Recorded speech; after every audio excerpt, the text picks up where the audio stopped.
And we are back, ladies and gentlemen. Appreciate y'all tapping in with us. We got another thrilling episode of the Doing All Right. Appreciate everybody that watched us yesterday and then went to go watch the break. Bryan Broaddus, let me tell you how proud I am of us and the team that we are. Boy, Bryan, we could easily take 5 talking points and go to the radio with them, go to YouTube with them, go to the break with them, and come to the Doing All Right podcast. We could do that. But, man, I listened to you on the radio yesterday, and you was different than what we did on Doing All Right, and that was different than what we did on the break, Bryan. Bro, I got to commend that because, you know what I mean? Like, I want people to watch us everywhere, because if you watch us here, this goes up. You watch us on the break, hey, the break, want to do things for us. Radio, you win your awards and your ratings and all this kind of stuff. So please, ladies and gentlemen, when we say watch us everywhere, we try to bring you something different. I go to Will Steele's channel, I'll say something I never said before. You know what I mean? So please, trust us, believe us. But I was proud of me and you, Bryan Broaddus, for doing that yesterday. Thank you, sir. I really, like I said, I've loved working with you, and I think that it's only going to get better with the plans and stuff we have. Not only with your channel, you've been, you've been outstanding these over the years, but yeah, it's new opportunities, it's new ideas. I embrace. I think there's different audiences for all. I think there's different audiences on DallasCowboys.com. I think there's different audience on your YouTube channel, on Crown Global Media's channel. But yeah, just the fact that maybe you can get a little bit of a different idea, a little bit different flavor. I think that's important. There's things that I think about after watching the game tape that maybe I didn't bring up on the break that I'm going to bring up on on our channel here currently, or that I'm on the radio and having to do 5 hours of Krusty's Corner and stuff like that. So I take a lot of pride in that. I know you take a lot of pride in that as well. And a beautiful vest, by the way. I love your vest today. Well done. Well done, sir. Man, Bryan Broaddus, boys, preseason all about taking people's jobs, boy. Can you come in and take your job, boy? These young guys in there fighting for their life, their livelihood, Bryan Broaddus. Some of these cats making millions, but some of these other cats making a couple thousand, and they trying to fight to get in there, Bryan Broaddus. Some of these bottom of the roster cats, man. Bryan, I'm gonna ask you. I got a couple names here, and some of them making $1 million. It's okay. I got 6 names on this list, Bryan Broaddus.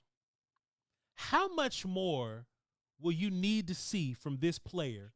I like this. Before they take the depth chart spot ahead of them. Okay? I like this, yeah.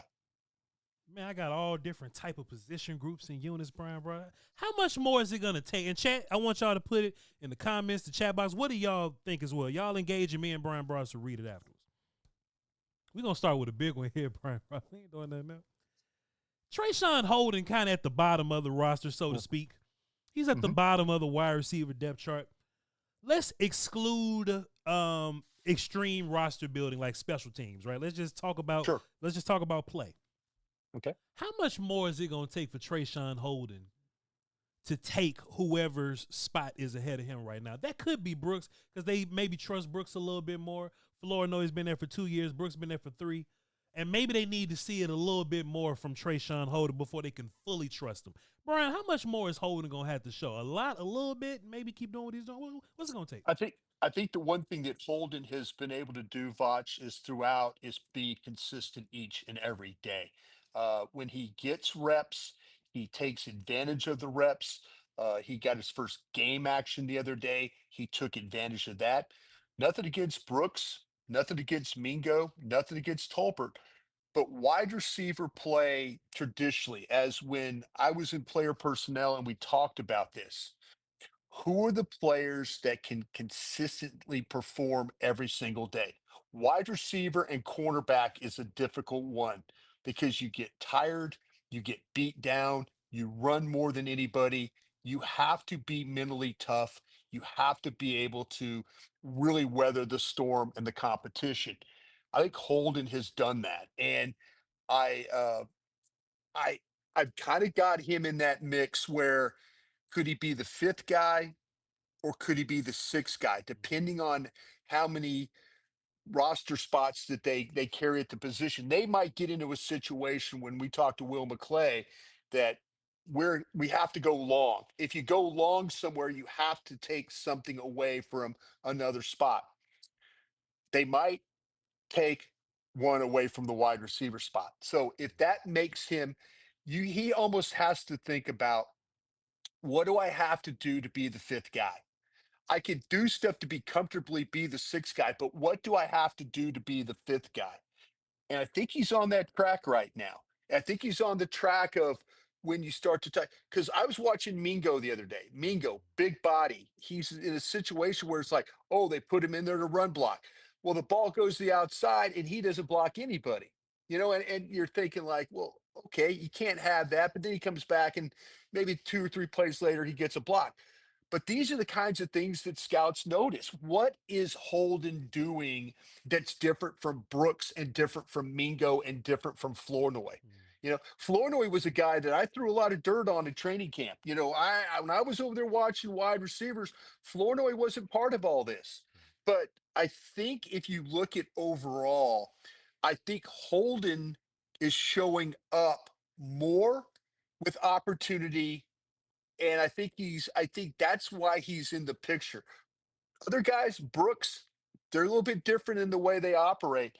But I need to see, I'm going to have to see a little more. And I mean this in a positive way, not a Mhm. negative way. I'm not like, okay, you're done, you're out. I'm not, no, I need to see you. I'm trying to get you to be the fifth wide receiver Mhm. on this team, Yeah. is what I'm trying to do.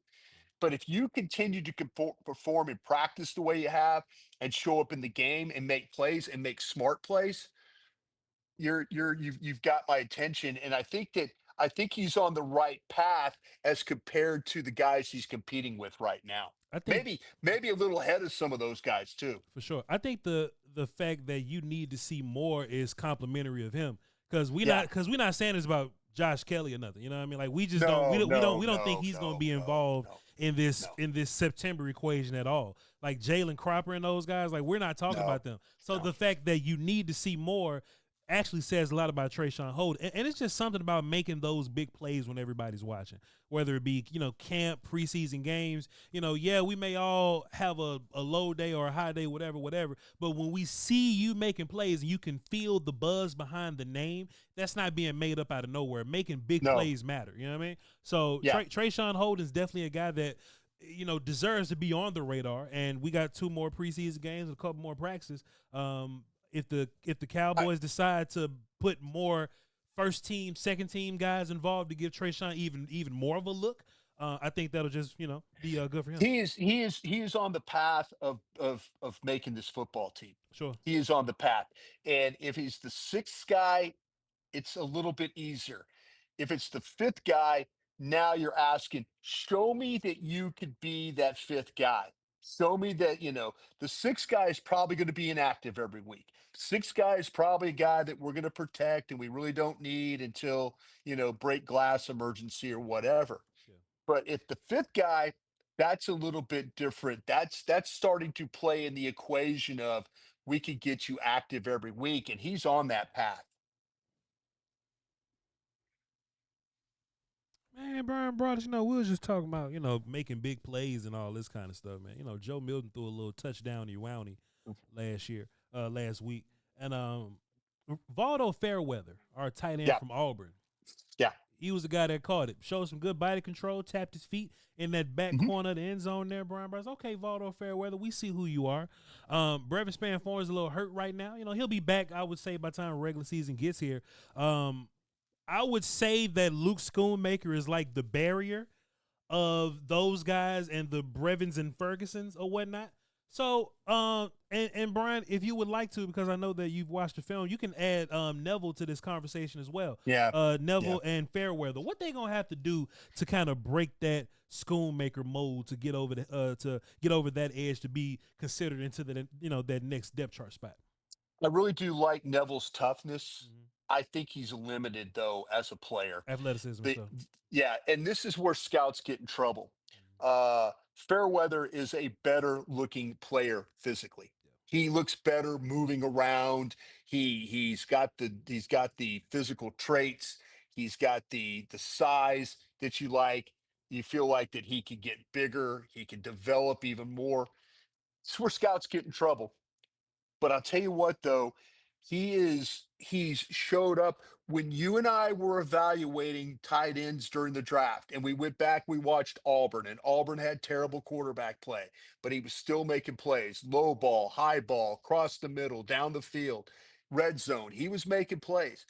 He's just now kind of getting an opportunity, and we were all waiting for somebody to show up besides Span Ford. We were Sure. all waiting, like once Span Ford got hurt, we were all like, okay, who's the guy that's going to John Stevens seems to be he's the guy that's been kind of left out of this thing. And John Stevens doesn't look like the same player.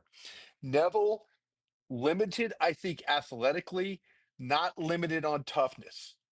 But they asked him to do some things as max protect blocker, and it was a struggle. Not to say that Fairweather might have fared weather better, So yeah, there you go.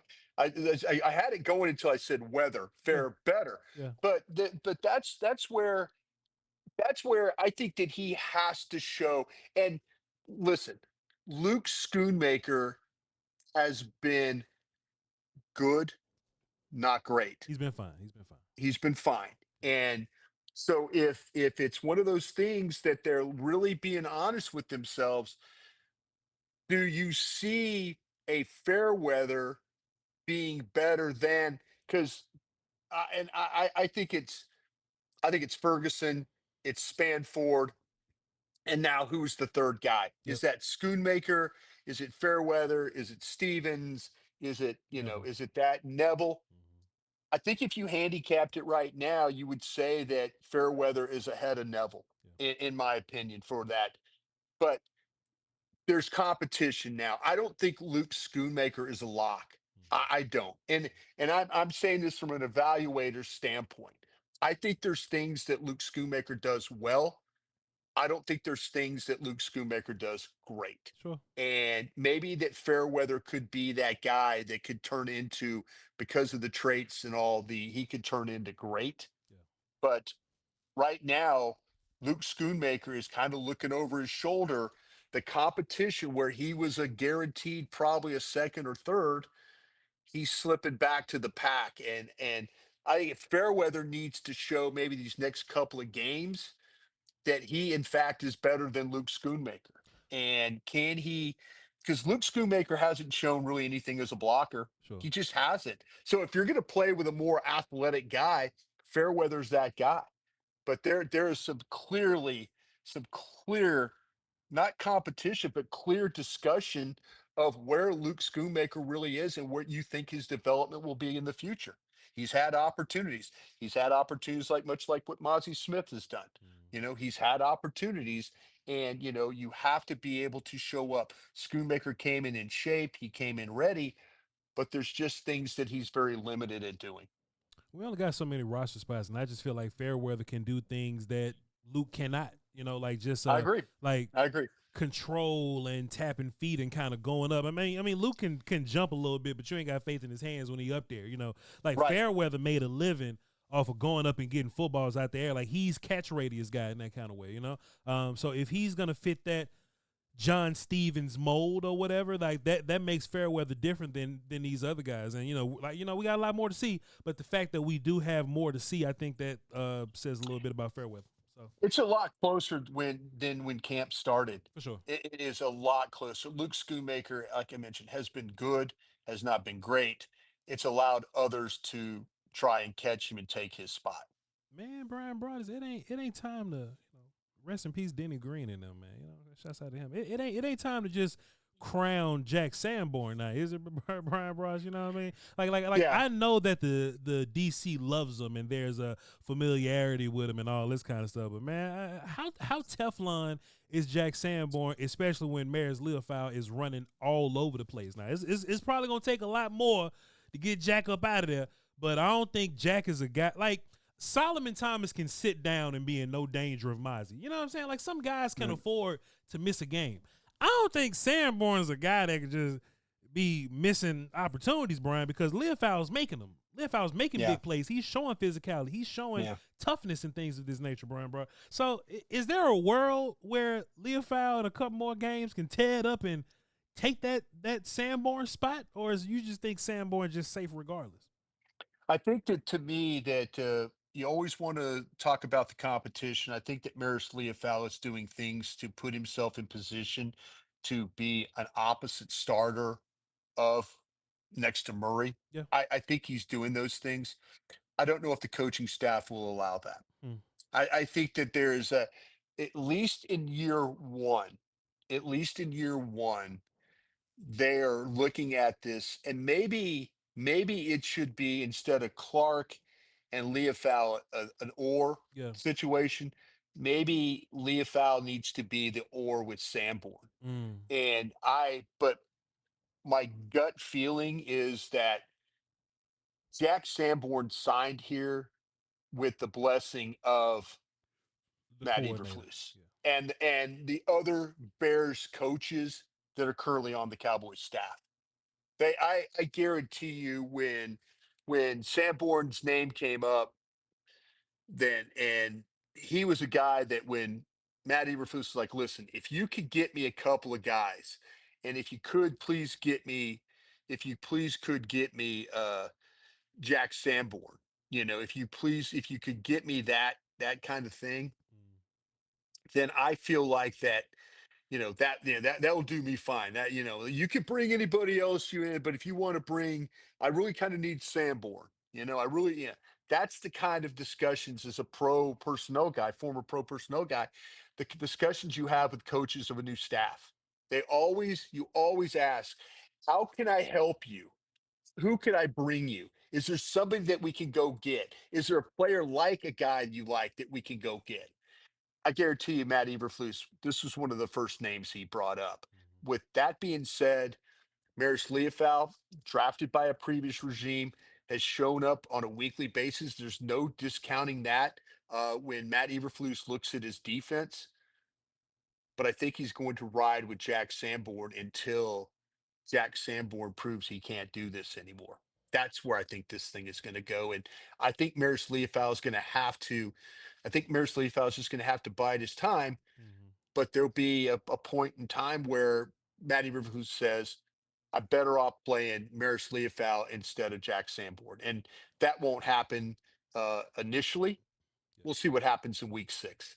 That's what I'm thinking too, Brian. Leofau has at least proven that he deserves to be here. Like I don't think he's fighting for a roster spot or anything like that. Leofau is going to be involved somehow, and I think the coaches trust him. But like you said, I do think that politicking will get in the way. But I do believe that clear W's can beat politics. I really do believe that. Now if it's kind of even, then maybe they'll just go with Sanborn or whatnot, right?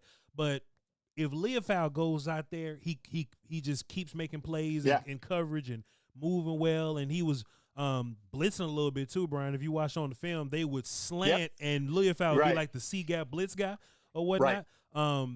Down the goal line, he made a play I was very impressed with. He didn't just kind of take the cheese, like he stayed, turned, contained, and shot the quarterback back inside to get tackled. Yeah. I was greatly impressed with Leofau doing that. I just think Leofau, I think he only got so many more plays like that before. All right, he may not flat out give the job to Leofau over Sanborn, but they may find a way to rotate Leofau in because he deserves it. When they play base, Maris Leofau gets the opportunity. The question you have to ask yourself, Foch, and can Maris Leofau play 65, 70 plays? Sure. Do you want him playing 65 or 70 plays? Because he plays with his hair on fire, and maybe rotating him in gets the best version of Maris Leofau. Sure. That's where we have to kind of, because all of a sudden we can see Maris Leofau getting opportunities, and he's good, and then we start to see in week 8, week 9, he's not the same player because he's just so banged up. That's what they're going to have to evaluate. But what you've seen so far of him has been very positive. I know personally when he was selected, I asked a big why. Yeah. Why this guy? Yeah. He's definitely proven there's a why to his game. It sure would have been nice to have one of the running backs though, Bryan Broaddus. I ain't gonna lie, but I'm I was glad. trying. I'm glad. I was trying. I'm glad Leofau here, but boy, it would have been nice to have one of them running backs. I was trying. Yeah. I think you were too. I got three more, Brian. I think all three of these are good. And they got some goodness to them. Okay. Yeah. Now, um, there's a lot of competition in this one spot in particular. And maybe it didn't look that way at first. And then we always come back to like roster dynamics. And we came back to politicking, Bryan Broaddus. And, these young undrafted guys making this money, you know what I mean? Like, the Syracuse kid making the big dollar. So you would have to assume he's going to be around. Do they got room for another undrafted DB there, Bryan Broaddus? Man, Zion Johnson, boy, Brian. He's just making plays Yeah. in camp, making plays in the game, Brian. And I think you've already come out and said it confidently. You said on the break, "Hey man, they should go ahead and give the nod to this Zion Johnson kid." How much you think it's going to take to get the rest of Cowboy Nation on that side with you, Brian? How much I think, more you yeah. think people are going to have to see Zion Johnson make plays to take over as the nickel guy over Keemon or Israel, or even just to put him at nickel to have confidence to move Bland back outside? Yeah, I think we're getting to that point right now. I don't know. There needs to be an open competition at nickel corner. Now, your plan could be to play Bland inside and then play somebody on the outside. I was talking with some people in the front office yesterday about availability of like Carson. He's Mm-hmm. still several weeks away. Yeah, That's not coming back anytime soon. yeah. So and then you look at excuse me, I was saying Butler. Several weeks on Butler. Josh Butler, Josh Butler. Several, yeah, my apologies. Several weeks on Butler. Carson is working his way back. So you'll have Carson before you have Butler. They need to figure this stuff out. I mean, they need to figure out the nickel part of it. They need to figure out is Bland inside. Okay, Bland inside. Who's playing on the outside? The guy that looks the best equipped to play on the outside right now is a guy with a crazy number 48 number, Yeah. Zion Childers. That damn He linebacker he tight end number. he's got a weird number, Yeah. and but he is the one guy that looks like to me when they play their man stuff, he looks very comfortable doing that. The zone stuff was wonky for a lot of those guys the other day. They really didn't look very comfortable playing as much zone as they played in that game. They weren't driving on the ball, breaking on the ball, allowed routes in front of them. There was not recognition quick enough. But I am this is no slap at Keeman Hall, but he needs competition. Sure. He needs to be pushed, and I think that Zion Childers is just the guy right now. I can't rely on Carson. I can't get Kalen Carson. I can't get him on the field. I'm not going to have Butler anytime soon. I'm not going to have Ravel. It looks like anytime soon. And I'm not going to have Diggs anytime soon. So I got to figure this thing out. I might have to go add somebody, but right now, if you're going to play in house, Zion Childers is that guy for me. Yeah. Man, Brian, like, Will Greer don't look bad, Bryan Broaddus. Will Greer. It ain't like Yeah, he's tearing it up physically, but he's doing the quarterback yeah, stuff, and sure, he's moving. sure. He's moving the offense and scrambled on there for a touch. I say, damn, Will Yeah, Greer. But now, Brian, there's no way. Ain't no way they gonna let Will Greer take over quarterback two spot. Now, are they, Bryan Broaddus? Now, I thought that's what they was gonna do and just let Joe continue to be the long term option, let him develop, sit him down, and let yeah, him just figure it out on the fly here. But uh, Brian, is there a world where Will Greer can take over as your quarterback too? yeah. If it's a situation where, say, the Cowboys are 8-4 or 7-5, and kind of in the middle of trying to be in the playoff hunt, Yeah, and they have to go win one game because Dak banged his hand on someone's helmet, and he's going to sit out one week. I could see that being the case.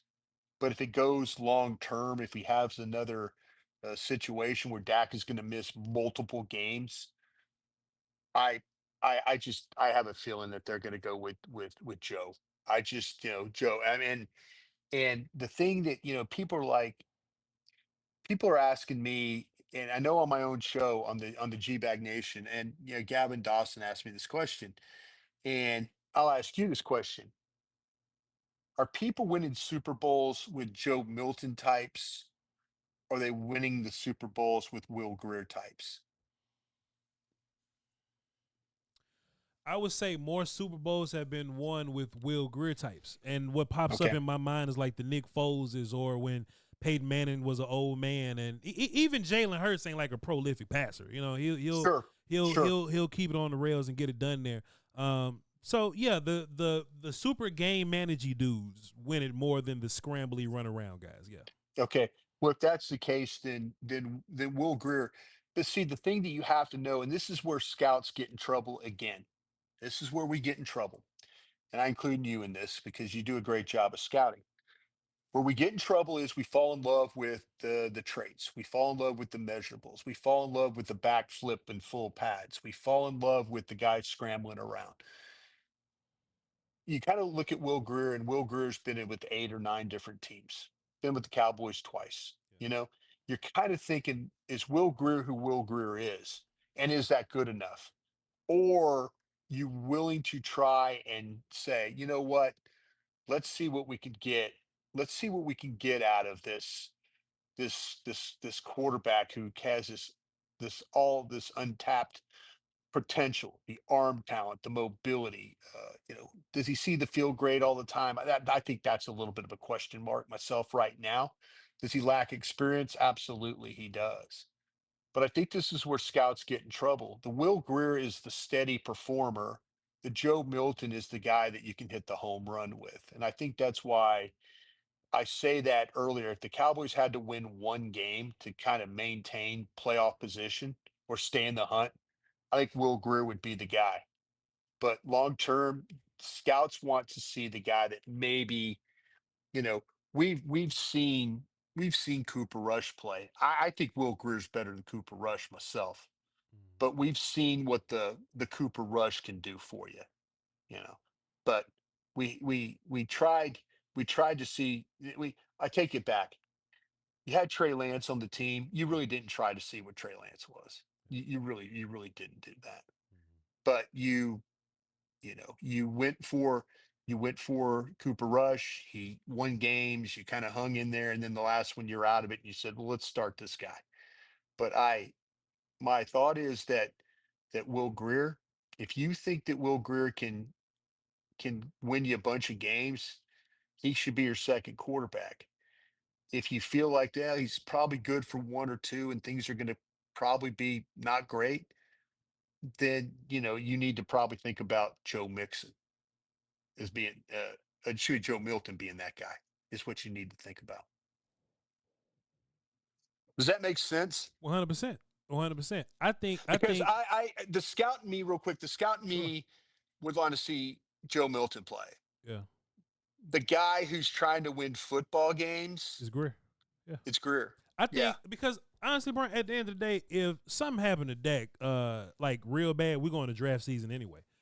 Personally, that's just how I feel, you know. So you know, I've already talked to sponsors about that. mm, Yeah, yeah, exactly. Yeah, I go, we can pivot real quick to a draft if we have to.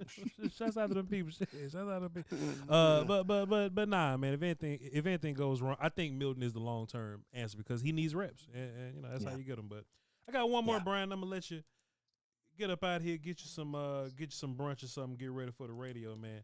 Um, I have the name Malik Davis written down, but you could take this as Malik and Phil Maffa. What's interesting about these guys, Brian, is that Phil Maffa is kind of the thumpy dude like Javante Mhm. Williams is, and Davis is like the skinny bursty guy like Alfred is. Not Alfred. I'm thinking Miles Sanders, right? Yeah. Um, is there a world where any of these young characters come in and they keep running the ball real good, and this may go back to the Sanborn conversation, right? Trusting the veteran. But do you think either one of these young guys can get one of the old dudes up out of here? See, to me, I kind of felt like, and I will give Maffa his flowers, as people like to say, Mm-hmm. because he showed some complete back traits the other day. He ran tough. He caught the ball. He blitz picked up. That's gotta, well, I tell you what, good for him. If that's what you can do on a weekly basis, you deserve a spot on the roster. Talked to Zach Wolchuk, our partner from the draft show, about this a bunch. That the he's to the point of like, let's just go with Moff and Blue. Let's just go with that, and then Hunter Lipke being the third guy, and we'll figure it all out, kind of thing. But I would like to see personally, I would like to see Sanders, Blue, Williams, and then try and kind of keep Maffa stashed. Yeah.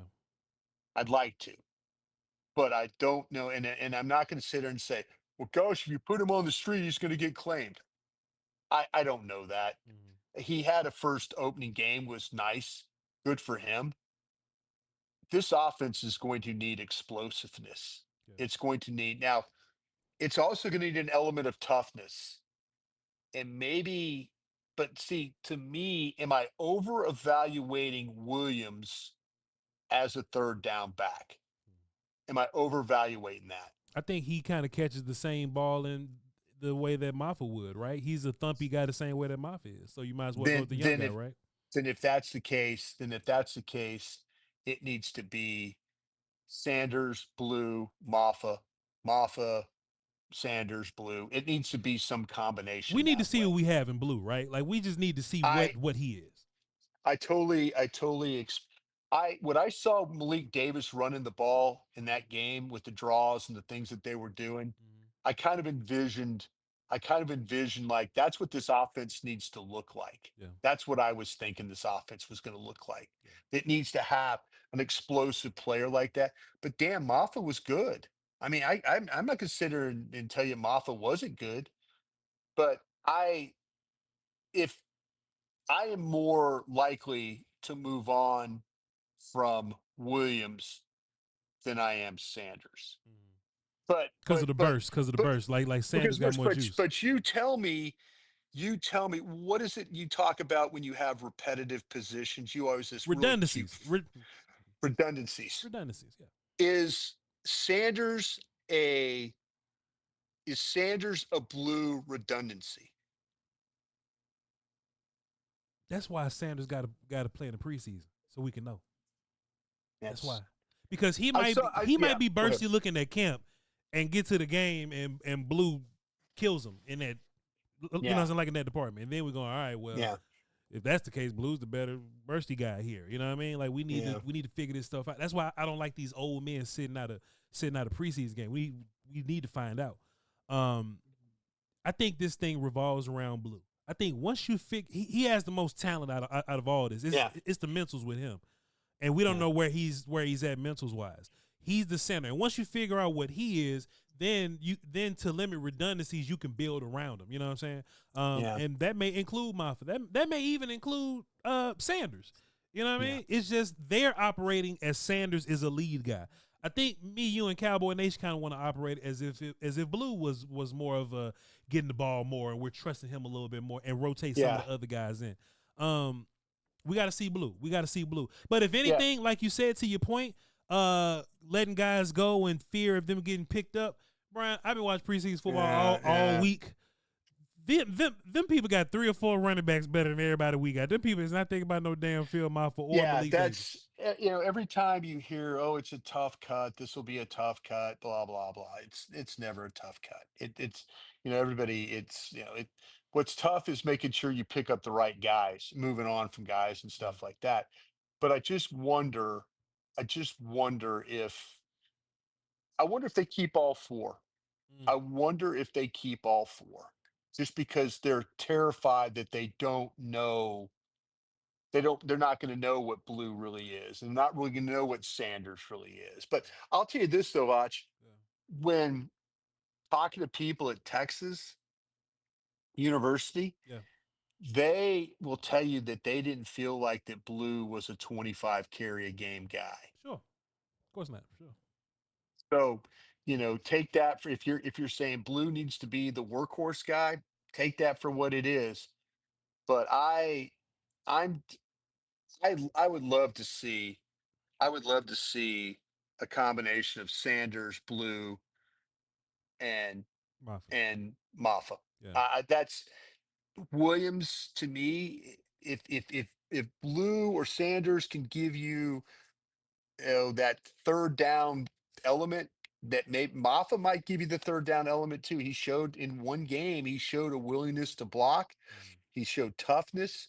He runs the ball well. He's not the most explosive guy, but he knows where to hit the hole. mm-hmm. That might be the route you need to go. Appreciate you, Dan Bryan Broaddus. Good show. Appreciate you, man. Good Thank show. you. Good show. You know what I'm saying? Good conversation as always. And ladies and gentlemen, if y'all have any comments about the 6 names that we mentioned today, man, go down in them comments and we'll talk about it. VOCHLOMBARDI BRYN Broaddus. The link to the Salt and Pepper Lounge drinkware is in the description. Follow Bryan Broaddus for all Crown Global Media updates. We working on the vest. Shut your face. They coming. Yeah.